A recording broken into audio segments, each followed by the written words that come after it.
Before we begin, I want you to take a breath. This episode is for the people who apologise without even realising they're doing it. The ones who've learned to shrink themselves just to keep the peace.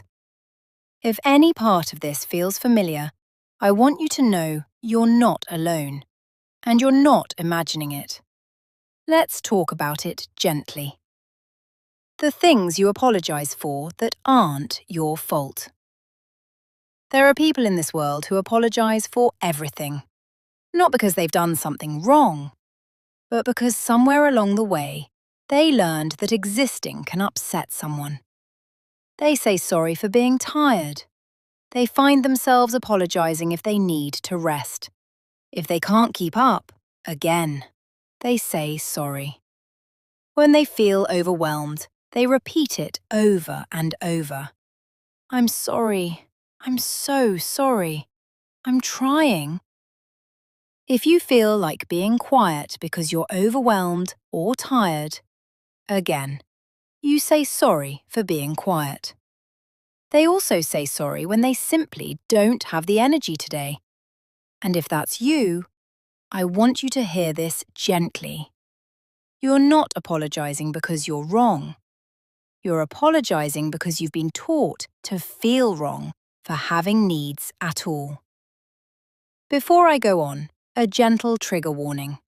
This next part mentions controlling or emotionally harmful environments. Please take care while watching.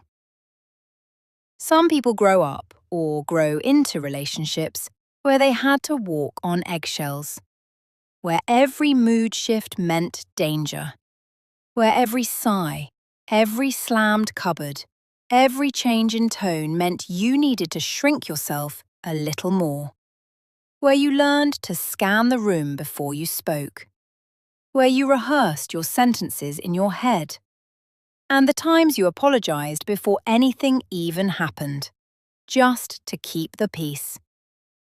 In those environments, sorry becomes a survival strategy. Not a word, it was a shield.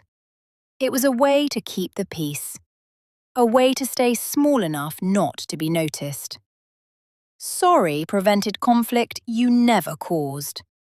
It helped you to protect yourself from someone else's behaviour. And even when you leave those environments, your body doesn't forget. The eggshells stay. You still brace yourself. The instinct to apologise stays. So you apologise for things that aren't your fault, things that aren't wrong, things that don't need fixing. You still find yourself apologising for being tired. And when you desperately need to rest, you still say, sorry, I just need a little rest. Every time you can't keep up or you feel overwhelmed, you still say how sorry you are. The same thing happens when you realise you have been quiet for a while, or you just don't have the energy today. You apologise. It's a habit that feels as natural as breathing, like muscle memory built on fear and manipulation. The people you apologise to try reassuring you that you have nothing to apologise for, and you laugh it off. But you still do it. But here's the truth, the one no one ever told you. You were never supposed to carry that. Those apologies were never about your worth. They were about someone else's behaviour. It was a weapon of control, a way to keep you in your place. Someone else's inability to treat you with care. You learned to apologise because it kept you safe, because it kept the peace. And realistically, it was the only tool you had. But you don't have to keep living like that. You deserve a life where you don't have to brace before you speak, where you don't have to shrink to be acceptable. You certainly don't have to apologise for being human. You deserve a life where your needs aren't treated like inconveniences, where your presence isn't something you have to soften. You can stop saying sorry because you are safe. You deserve space, and you deserve safety. And I promise you this, You deserve to exist without apologizing for it. And if no one has ever said this to you before, let me be the first. You're not a burden. You're definitely not too much.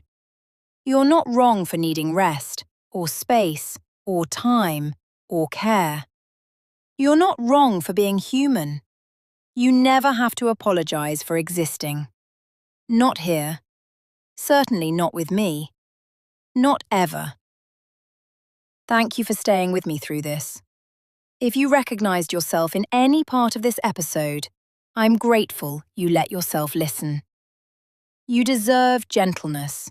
From others, yes, but especially from yourself. Before you go, if this helps you feel seen, sharing it might help someone else feel a little less alone too. And if you want to see more videos like this, subscribing really does help this kind of kindness reach more people.